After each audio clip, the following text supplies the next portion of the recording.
Hello students. So today we are going to see the new chapter of mathematics, which is probability distribution. Okay, so before we start, uh, I want you to remind what you have learned in probability in the lower standard. You have learned about what is sample space, what is event, what is a random variable. So we will see in further what is there in this chapter in 12th standard. Okay, so what do you mean by a random variable? It is some function from the sample space S, and that variable should belong to the set of real numbers. Okay, this all I'm going to explain again for you. So let's see some more definition.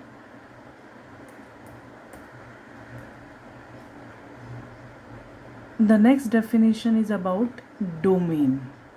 Okay, so you should know what do you mean by domain. So domain is what? It is nothing but some sample space S. So with respect to particular random variable, there are various sample space. Range is set of occurrence of these random variables for particular event. Okay, so now you need to recap about what is domain, what is range, and what is this random variable. So suppose if I say some take some example, say throwing a dice is the example. Okay, so if that is my experiment, so what would be the random variable in that? Random variable is we are expected to get some top face on the dice, so that when we are playing some game, in that case the experiment is playing a game and you are throwing a dice, so random variable will be the expected value of digits 1 2 3 4 5 6 on the top surface of the dice. Okay, so here we can say that the random variable x is from sample space. Now what is the sample space? As I have defined here, it is all sample space is nothing but all the expected outcome of that particular experiment. So throwing a dice is an experiment, and outcome will be either we are expecting digit 1, that is dot 1, which is seen or visible on the top surface, or it could be 2 3 4 5 or 6. That means randomly out of this any outcome will come, but this will be within the what you can say, this will be the from 1 to 6. You won't get any number other than 1, that is less than 1 or greater than 6. So we already know whatever output we are getting should be between 1 and 6. Definitely at a given point of time it could be any value from 1 to 6. So that is why we call it as random variable, because though it will have expected values anyone from 1 to 6, but suppose a person A throws the dice, he gets, for playing a game, a certain game, he gets 1 on the top surface. Next time suppose if he throws, it's not that always necessary he will get 1. It could be randomly again, there could be a chance that 1 will occur, or there could be 2 3 4 5 6, anything can happen, or anything is visible on the top surface, hence it is random. Yes, but then it should be from that sample space, and wherein we define a domain which is all possible outcomes. Okay, now what is the range of that? Is set of occurrence of the random variable for the particular event. So suppose if I say that let's see how many how many times I get even numbers when I throw a dice 10 times. So even number means in that case domain again will be 1 2 3 4 5 6, because whenever I throw a dice I will always get any number from there. So domain will be those 6, whereas range will be, because here for the event getting even number, in that case the range will be 2, 4, 6 from the dice. Okay, if I say event is, let it be any number, then it will be outcome is range will be same as sample space S or domain S. So sample space for a given particular random variable or any experiment remains fixed. Range will vary depending on what event I am looking for or we are looking for, right? Now suppose if I change my experiment to say what we can say is suppose if I change it to throwing 2 coins. Okay, so 2 fair coins I have, that is, they have heads and tails, right? So when I throw a coin, I will either get head and tail in the case of 1 coin. But when I'm throwing 2 coins, what is the domain or sample space? So it could be possibility that both the coins will show head. It could be possibility that both the coins should show tail, that is TT, whereas sometimes you may have coin number 1 which will show you heads, okay, and coin number 2 which will show you heads, tails. Suppose sometimes you may get tail and head, okay. So you can say that these are all 4 are the outcome of any experiment of throwing 2 unbiased coins, right? In the earlier case it was 1 2 3 4 5 6 when I was talking about throwing a dice. Here I am throwing 2 coins, so here it could be HH. So one coin will show H, another coin head, again head, tail, tail, head, and teat. Okay, so this is domain. Now in order to know more about what is range of an event, suppose if I consider an event is I want to know how many heads are occurring, right? How many heads are occurring when I am throwing 2 unbiased coins. So obviously the range, the event outcome will be any one from these 4 at a time. Okay, and now if we want to see that how many heads are there, then they should come, the range of that event is, suppose if I have, say,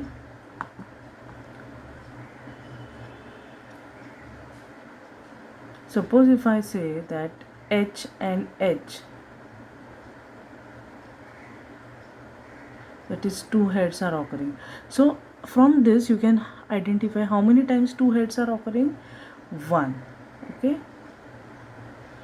because we are considering event of occurrence of heads, right? So here head and head is occurring how many times? 1 time, whereas so that is there. Now when I talk about this TT, now just see how many heads are there. There are no heads in this, so I will say it as 0. Okay, so here head and head, this is occurring, tail and tail 0 times, that means there is no head, so I have to consider it as 0. Whereas in H and T or T and H, I have to consider it as twice, right? So I have to see to it that the whatever random variable I am considering, the expected output is always from that. Okay, so here I can say that head and head, instead of 1, there are 2 heads. Instead of H and T there are 1 head, so here it is 2 and here it is 1. Okay, that means either first coin will have head or second coin will have head. So 1, then 2 heads, so 2, and TT is 0. Okay, see, please don't consider this which I have told. Okay, so anyway, the range of the event is 0, 1, and 2. So whenever I want to find probability, I will always consider this range and domain space. Okay, moving forward, so this is what recap I have told you about domain, range, and random variable. So now we will see in 12th standard what are the subtopics covered. So with respect to random variable, we are going to see the 2 types of it, that is discrete and continuous random variable. Then after that we will see probability mass function, that is PMF, short form is PMF. Then probability distribution, cumulative distributive function, variance, and standard deviation. So this is all about 12 standard subtopics from this particular topic. So let's see one by one each one. Okay, so we will start with types of random variable. The first, as I have said, it is discrete random variable. So when do you say a random variable as discrete? When the variable will take either the finite or countably infinite value.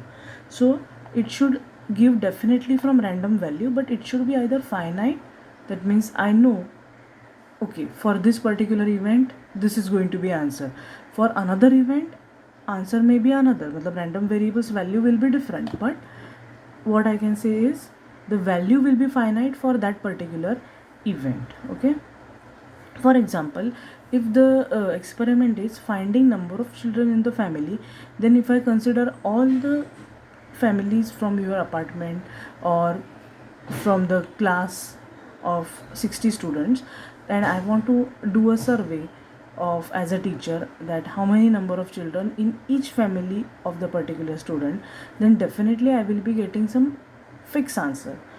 Okay, but that means suppose roll number 1 will have may 2 children in his family. Okay, siblings, considering siblings, roll number 2 may have 1 child, total number of child if he doesn't have any sibling, like that. Now second example is tricky, number of stars in the sky.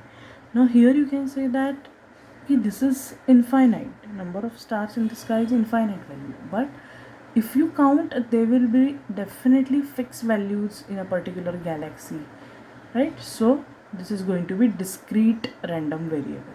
Now what is continuous random variable is, continuous random variable is said to be taken from a given range of the value, or it will be any value from the interval, so it is uncountably infinite. For example, if I have to do another survey in which I want to find height of a person in centimeters, then it could be any value from 4.1 feet to 7 feet, any value. So I can't say, and it is increasing, so it may be differing at different interval of time. So speed of vehicle in kilometer per hour, it will be from 1 to 100 kilometer, any value, and at particular time I will have a particular speed, but again it will be changing. So when you start the car, it will be 20 kilometer per hour, when you end it, it will be 50 by that time, and in between the travel you must have changed the speed. Okay, so it's not fixed, like here you can see that here it is fixed, whereas over here the height of the person would be different at different time interval. So when he was at the age 10 and he was at the age 20, the heights will be different. Okay, similarly speed of the vehicle will be different from the beginning when I start or ignite the engine and when I stop. The third example is temperature of the city in degrees Celsius. So on a particular day the temperature will vary, morning it is less, afternoon it is more, evening, by evening again it will drop down, like that. Okay, so these are continuous and these are discrete. Next is probability distribution. So this is very easy to understand. Basically the definition, if you go by, if you definitely you have to learn the definition. So what we can say that is, if x is a discrete random variable in the sample space S, so you know we are considering discrete random variable from the sample space S, and we already know that the given range of the values of the x is, where is the cursor gone? Okay, over here. So if the range of the value is x1 x2 dot dot dot till xn, so we know range set, we know sample space, then say probability function p is at value xi, we call it as pi. Okay, and it is called as probability mass function, but it has to be a ordered pair of xi and pi. That means for a particular xi pi, then it is probability distribution. Okay, for example, suppose consider this table. In this, what do you have here is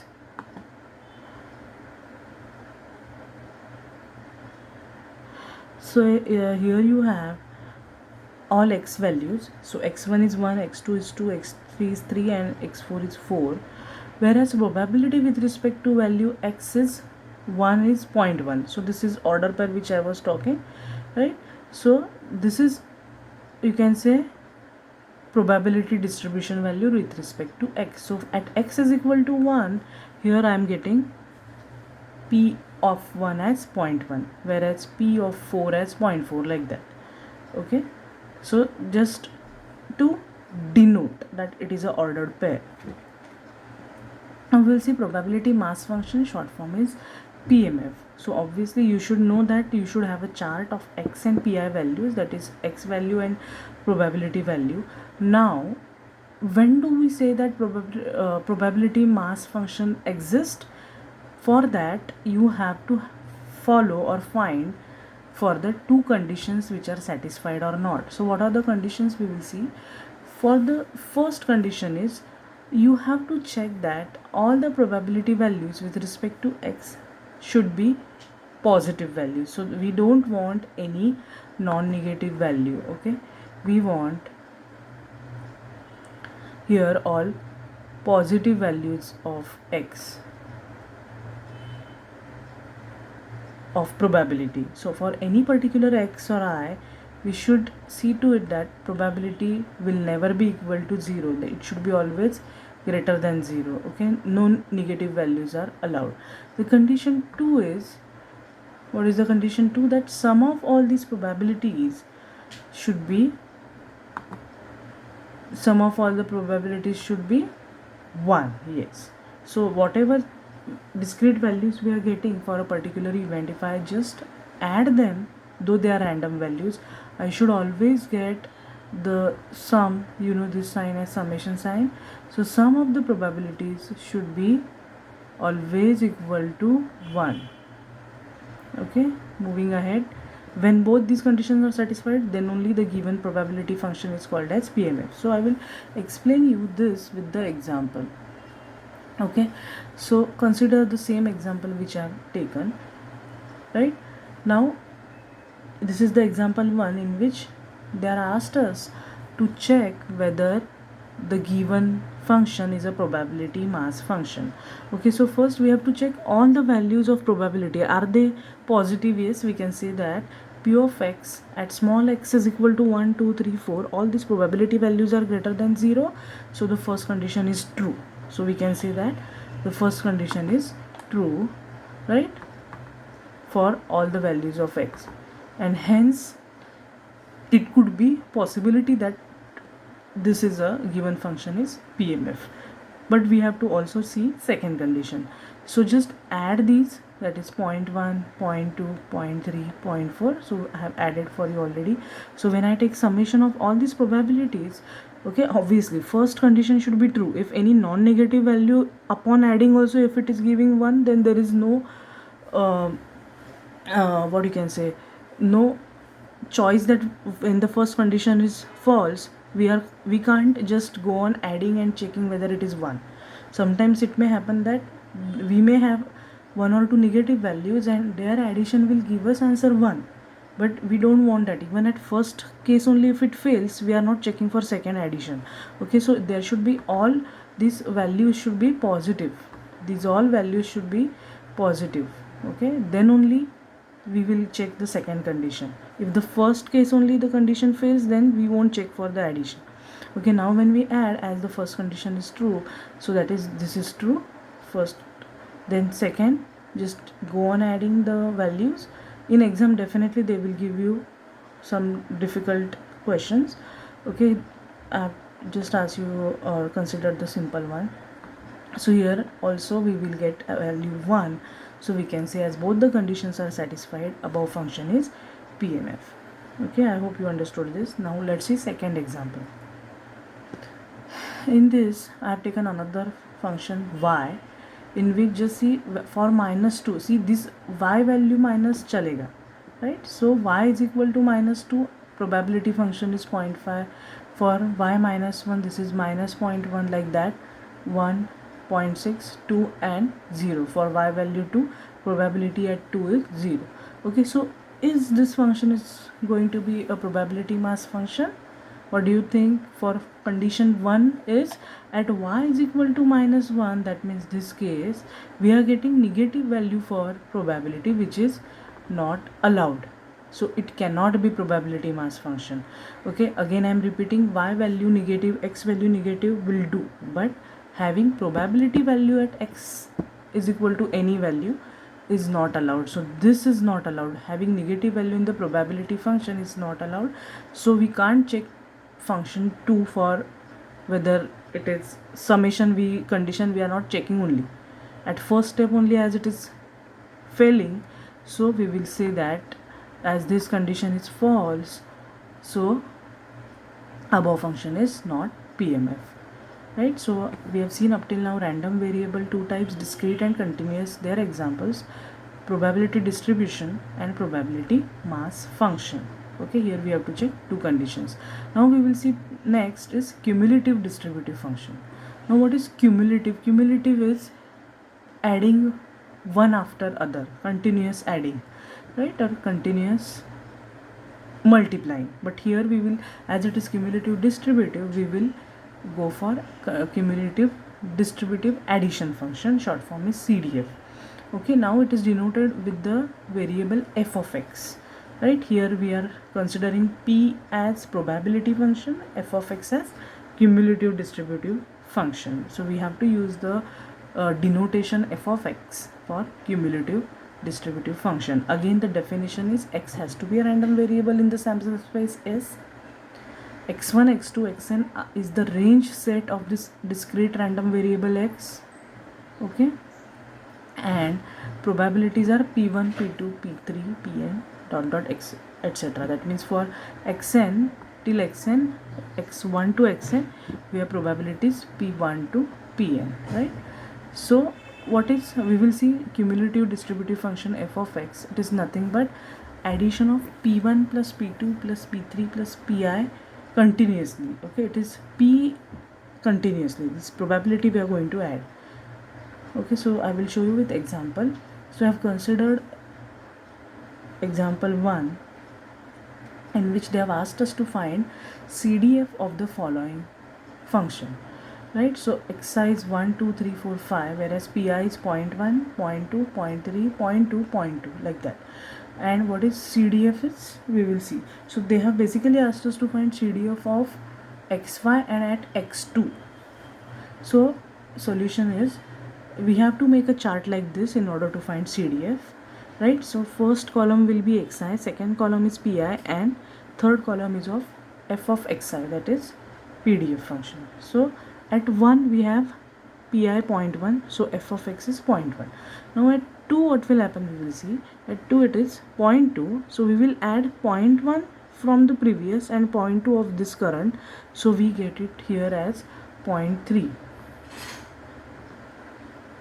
Okay, now next at x is equal to 3, they have given us here 0.3, I have considered here 0.3. Now this previous 0.3 plus 0.3 will give us 0.6. Next at x is equal to 4, probability is 0.2, so I have to add, in order to find cumulative function at 4, 0.6 from the previous, that is f3 is added to 0.2 to get 0.8, like that. And fifth value is 0.8, this previous value from here, and this is current value 0.2 is added, and I get 1.0. So question was find f of x2 and f of x5. So f of x2 is this value, that is 0.3. Okay, that is p1 plus p2. That means here my I will vary from 1 to 2, whereas when I want to find x5, f of x5, my I will vary from 1 to 5, and answer is going to be in that case this one. Okay, so that is why in exam definitely you have to show one more step, p1 plus p2 plus p3 plus p4 plus p5, 1, and here only p1 plus p2. Okay, so I hope this is understood. In next lecture we are going to see variance and standard deviation, and also numericals based on, more tricky numericals based on cumulative function, cumulative distributive function, then this PMF, CDF, PMF, we will see all these numericals. Okay.